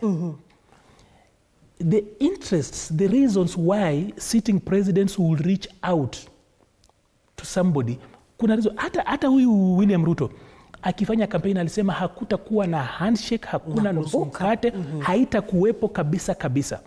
Then along the way he realizes the same wisdom. Huyu William Ruto alienda Chatham House, London. Akasema nini? Akasema Uhuru Kenyatta ni kiongozi wa a mongrel government, huwezi jua serikali ni nini na upinzani ni nini. Na akatumia hiyo as a campaign tool. Wakati ule aliingia kwa handshake, hata hakukuja kuwa consult wale watu walipigia kura akiwaambia kutakuwa na handshake. Alikimbia tu because sasa it's out of experience. Therefore, we must also ask ourselves, how are presidents with all the power they have? Why do they always pedal back? And then for purposes of keeping the country together, for purposes of us moving forward, wanarudi, and for the time being, tumekuwa tukifanya handshake na ambaye alikuwa Raila. In future, it could be with somebody else. Kenya hii is totally democratic, but it's also very fragile. Hatujafika pale pahali ambapo penye Liz wewe ukishinda kura peke yako, na kukakuwa na segment moja ya watu ambao hawajatosheka, unawaambia go to hell, tupatane after 5 years. It becomes a little bit tricky. Na kuna circumstances zina force watu kufika hapa pahali tumefika. Kwa hivyo ni rahisi sana. Unajua spectators mara nyingi huwa wanajua kucheza mpira vizuri sana kuliko wachezaji wenyewe. Anasema angechenga hivi akapita hivi angefunga. Lakini wanaposema hivyo wanasahau jambo moja, kuwa kuna watu, this is the man in the arena. Na William Ruto amekuwa man in the arena, akalemewa, akaona nchi inaenda 25th June, baada ya kutoka hapa akaona hapa hakusongeki. So how do nina strengthen aje hii serikali tusonge mbele? Ikakuwa akaenda kuomba support ya Raila. The mongrel yenye alikuwa. Uhuru Kenyatta akaangalia baada ya swearing in ya 30th January 2018. Na vile tulikuwa tunaelekea, akasema hapana, si ninaweza ongea na huyu Raila Odinga. Akaongea na yeye na akaweza kutawala hii miaka mingine. Moi siku zake za mwisho akaona nchi haiendi vizuri, akamtafuta Raila Odinga. Kibaki akasema ameshinda, Raila akasema ameshinda, nchi ikapasuka katikati, watu 1300, mali ikaharibika. Ikabidi wamefanya kazi pamoja. Na mara mingi sana sisi wakati ule tunamsifia Kibaki ni second term. Hiyo second term ndio kuna mambo mengi sana, mpaka hata katiba ikatokelezea wakati huo. Je, ingekuwa rais wakati ule hawakuwa wanaelewana, tukakuwa na wako draft. But the difference between wako draft na hii constitution ya 2010, the difference is about 3%. So 97% was acceptable in 2005. But kwa sababu kulikuwa na section ya Wakenya ambao walisema, section ya watu na wanasiasa na viongozi ambao walisema hatuenendi na wewe, wakatupa nje hiyo wako draft. Kwa hivyo kabla hatuja mjaji Raila harshly, ni lazima pia tuweke history in context. It's easy to throw around jabs. Na hiyo ni uhuru. That is why Raila hajawahi condemn watu, anakuja na kuambia hivi ndio vile mimi nimeona tungesonga mbele. Alright. Yeah, kwa hivyo ikifika kwa mambo ya handshake na usaliti na hayo mambo mengine, ningependa kwanza wale ambao wanamuita msaliti wajaribu hata kuweka consensus hata kwa nyumba zao. Inakuwa ni vigumu. Umesema wengine wameshindwa hata kukuwa chairman wa Cattle hawataweza, lakini wana uhuru wa kusema yale ambayo wanayasema. Ukikuwa kama kiongozi unagundua it's not as easy as it is. Hata William Ruto alikuja hapa akatuambia, na mimi nikakuja hapa nikatetea sana, tutawapatia hustler fund. Ile hustler fund walisema wanapeana, na ile hustler fund tunapeana kwa sasa hazifanani. Unastahili uanze kutugawia hiyo pesa, manake mwenyewe ulikuwa ndio nambari 1. Tuambia mengi, lakini kwa sasa mbona William Ruto ameshindwa? Alikuja na the plan. Turuhusu tumon, otherwise siku nyingine nitakuita hapa. Kwanza wewe Arnold Maliba, ulikuwa umetuuzia sera zote na haujaitimiza hayo mambo, lakini labda nikujuze ni kwamba jioni ya leo pia tunatarajia ile kamati ya maandalizi ya mazishi yake kinara wa ODM na aliyekuwa waziri mkuu wa taifa hili la Kenya, inaongozwa na Profesa Kithure Kindiki ambaye ni naibu wa rais. Wanatarajiwa kutueleza mengi kuhusiana na mipangilio, na kumbuka hapo kesho mwili wake Raila Odinga unatarajiwa katika kaunti ya Kisumu, uwanja ule wa Kenyatta, ambapo watakuwa wananchi wamepewa nafasi ya kuona mwili ule, kuomboleza, na ninajua yatakuwepo mengi kutoka upande ule.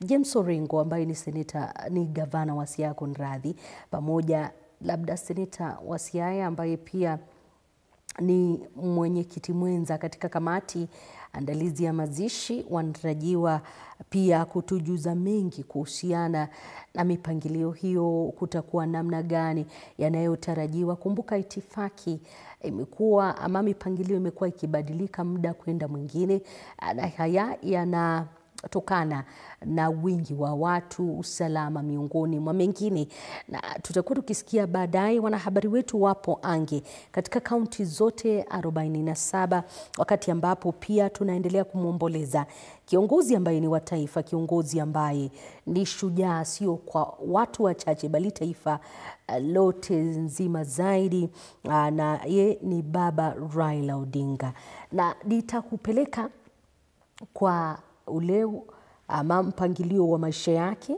na jinsi ambavyo amepiga shughuli hii ya siasa.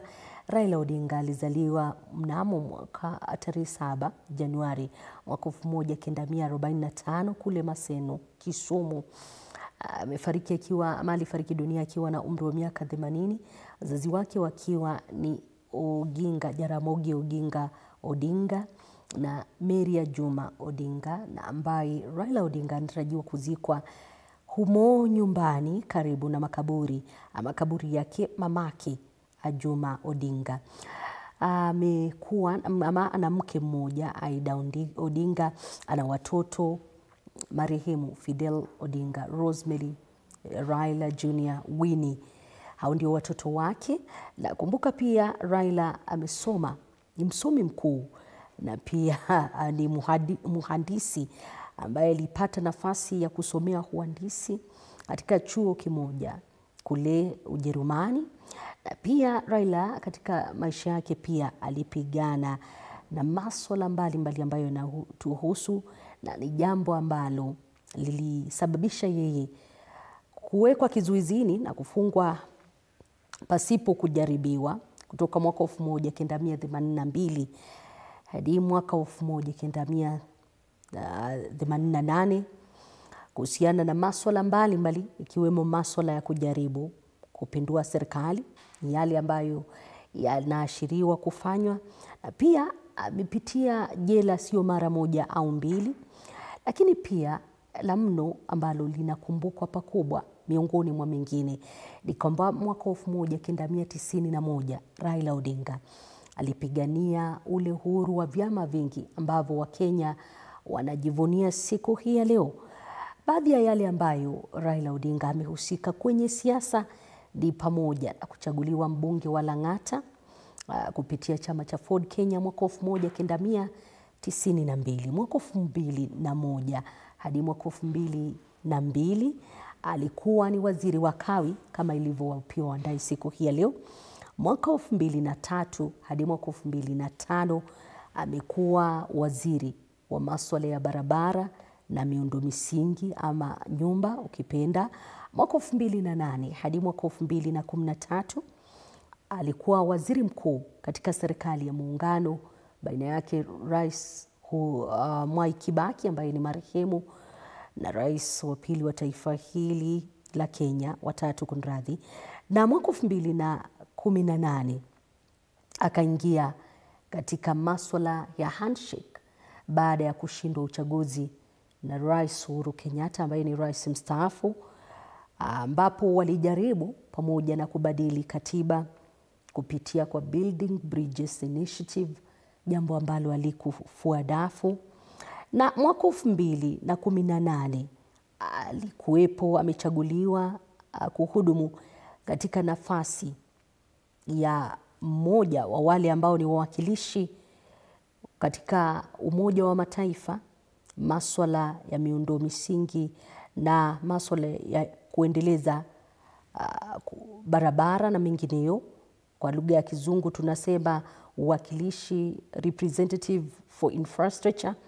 Mwaka 2023 hadi mwaka 2025 Raila Odinga alikuwa kwenye broad-based government na ambayo inahusisha Rais William Ruto baada ya kushindwa uchaguzi na kukubali matokeo ya mahakama, na baadaye kukawepo maandamano, lakini wakaamua kuingia katika serikali ya makubaliano na maridhiano na Rais William Ruto maarufu broad-based.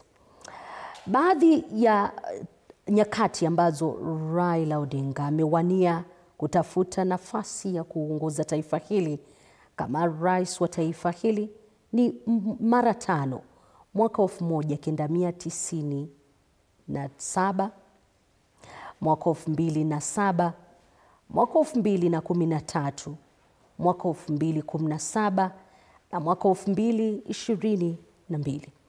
Raila Odinga, cha mno ambacho Wakenya wanajivunia ni kwamba alishabikia demokrasia, alishabikia pakubwa ukuu wa vyama vingi, na ni jambo ambalo Wakenya wanajivunia, na pia alishabikia pakubwa kuona kwamba kuna uhuru wa kujieleza na uhuru wa vyombo vya habari ambavyo sisi wanahabari na vyombo vya habari humu nchini vinashabikia na kusherehekea.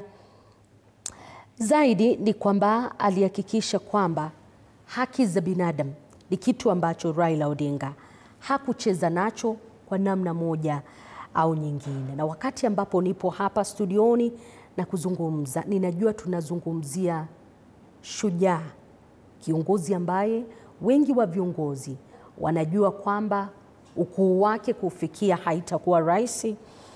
Lakini kumbuka yote haya nikiendelea kukuelezea hapa studioni, yapo mengi ambayo yamezungumziwa kuhusu Raila Odinga, lakini wengi ambao wanamjua kwa njia moja au nyingine wana mengi ambayo wanazungumzia kuhusu maisha yake.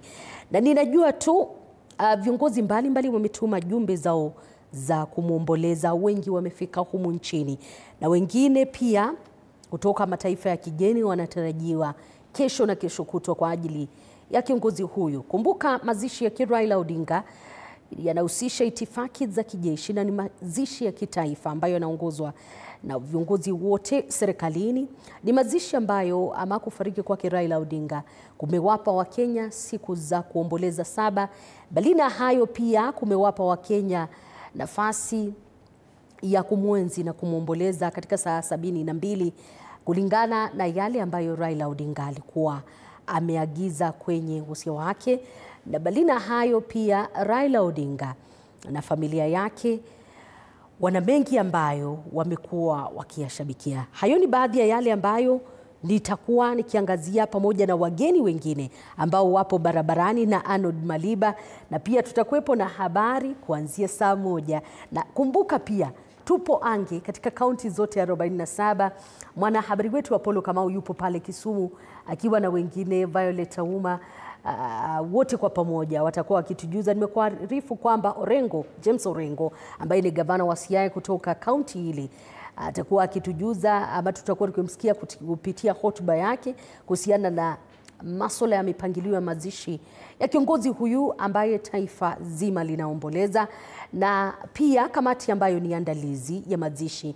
Tutakuwa tukisikia wamepanga nini kuhusiana na hili. Wakati ambapo Arnold wa Kenya wanaomboleza, tumeona kumekuwepo na mipangilio mingi tu, lakini bali na mipangilio, jana ilikuwa aina yake, ila leo pia wamejaribu sana wale ambao waliweka usalama. Hiyo kesho najua kaunti za Nyanza zote kwa pamoja na Western watakuwepo pale kuhakikisha kwamba wameutazama mwili. Kulingana na yale wewe umeona, mambo huenda yakachemuka ama ikawa tofauti? Unajua niko conflicted. Either ni deal na haya matanga vile tunaweza kudeal nayo kama sisi kwetu. Kuna ile tradition ya kuwa makosa yakitendeka kwenye matanga yanashughulikiwa hapo hapo. Hamna baada ya hakuna njia nyingine ile ya kusema kuwa we will deal with the challenges later on. Niruhusu niseme, you deal with them now and then. Ndio kwa sababu kunakuwa na emotions nyingi kwa matanga, na hasira kidogo. So kule kwetu mimi tunatoka, inakuwa kama kuna makosa inatendeka kwenye matanga, tuna deal nayo hapo hapo. Alafu hizo zingine we will make peace later on. Lakini kama kuna watu wanastahili waambiwe, they style up, wanaambiwa. That's why unaona mara nyingi siku hizi unaona kuna videos na trend za watu wanaambiwa ukweli wakati wa matanga and saizi watu wanaambiana ukweli mapema. Niseme hivi, mtu wa hadhi ya Raila Odinga kidogo jana ingefanywa vitofauti.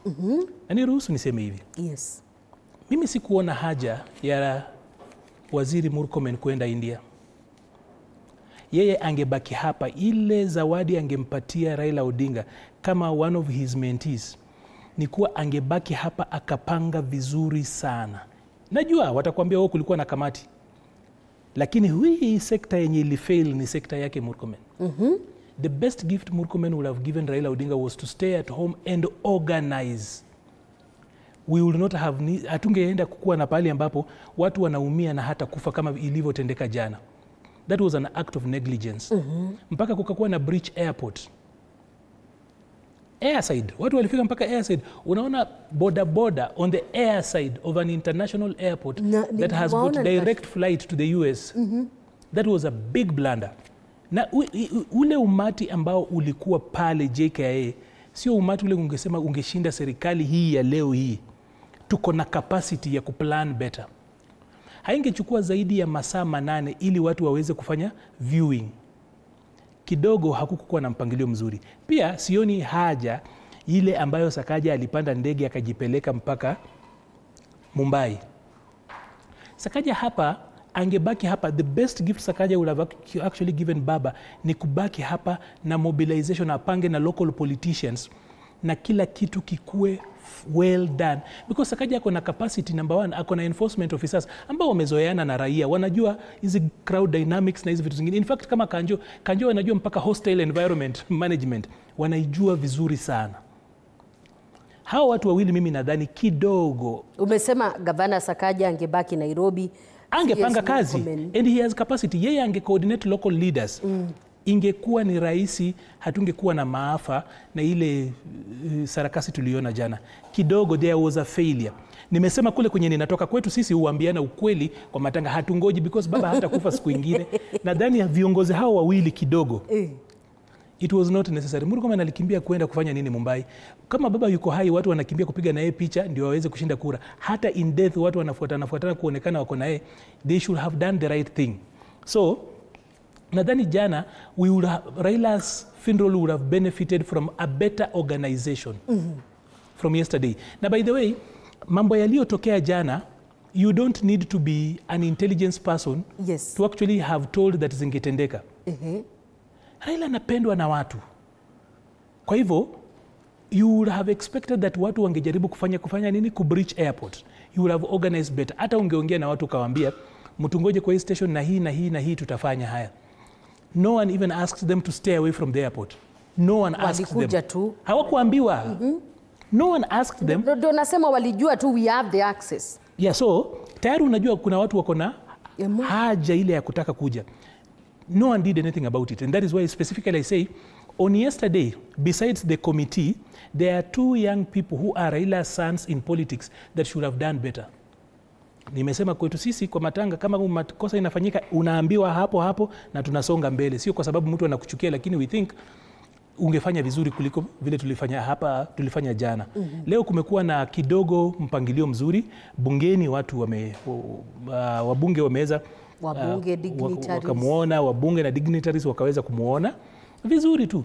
Pale Nyayo Stadium umeona vile imefanywa vizuri. Kumaanisha hata kama kwamba kungepangwa vizuri, hata bunge watu wangepitia tu. Hata bunge kungepitika vizuri sana. Kama jana ulikuwa unaona pale nje ya Kasarani, ile kuona watu walikuwa wamepangwa pale, it was totally chaotic. Hata watu hawakuweza kuona vizuri. Leo uliona vile ilipangwa vizuri. Watu wanapita kwa heshima, haraka na vitu zinatendeka vizuri. Yesterday was a failure of planning.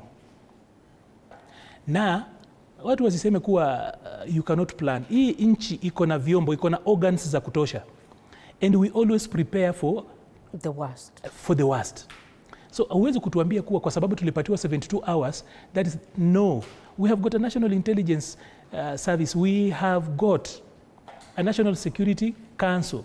We have got so many organs. we prepare for the worst any day. So it's not true that we started thinking about kitu kama hii leo. Na kwanza tuko na capacity na tuko na experience because tumefanya mazishi mengine before. Tungeangalia tu intensity ni different na tukaorganize differently. The truth, what I'm trying to say ni hii. Hiyo confusion ilikuwepo jana na watu kuumia na hayo maafa hayangekuwepo kama tungeplan better. So we would have done it better. Unaamini kwamba mahali ambapo tunaelekea, kumbuka hizi ni county ambazo emotions ziko high more than Nairobi, na ni watu wanampenda Raila zaidi ya vile ambavyo ilivyo Nairobi? Liz, kabla ya jana saa 9 on Thursday niliandika kwa chat moja ambayo tunashare na viongozi wengine including wengine wenye nataja hapa. Nikawaambia kuwa ukiangalia ile hadhi ya Raila na ile level yake kwa society, ni lazima tuhakikishe kuwa security around the airport is taken care of or it will be breached. Those are words I used. Yes. Nikawaambia Mombasa Road na Jogoo Road, because wakati huo hatuko tunajua ataenda wapi na mpangilio utakaa namna gani. Kamati yako imetupatia mwelekeo.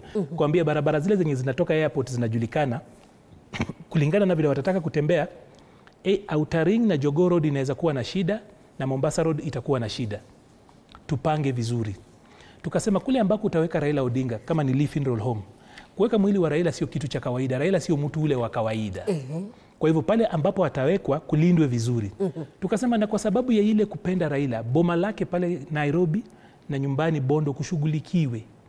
Na tukasema pia pale ambapo kutakuwa na viewing, kama itakuwa bungeni ama itakuwa wote, kuangaliwe vizuri kwa sababu kunaweza kuwa na stampede. Na nikasema tusipofanya hivi kutakuwepo na maafa. That was on Thursday at 3 p.m. Usiku tukapatiwa mtaratara. Jana tukaona yale mambo ambayo watu wengi walikuwa wamezungumzia. You could just simulate na unaangalia pale kunaenda. And we have got people who have got resources, wanajua vizuri sana, wako na data hata kuliko sisi tumekaa hapa nje, ambayo wangetumia kufanya decisions tofauti.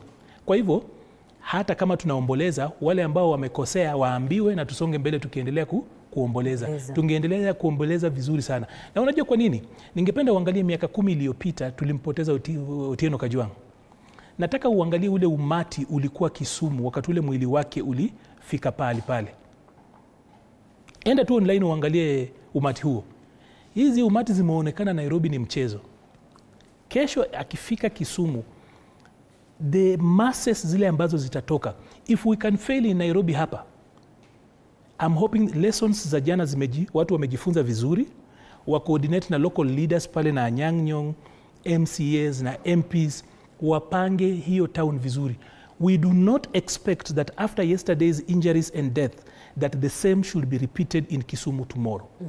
We do not expect that. We hope that the planning committee, the funeral committee, the local leaders, the government agencies that are responsible have taken lessons, and that wasikuwe hii Nairobi wakipiga wakizunguka left, right and center na kuchukua selfies, wakuwe hii jioni serikali iende Kisumu. Umesema wasikuwe kule wakipiga picha. Wasikuwe hapa hivi wanafanya catwalk, waende Kisumu wapange. Mistakes za jana zisirudiwe Kisumu kesho.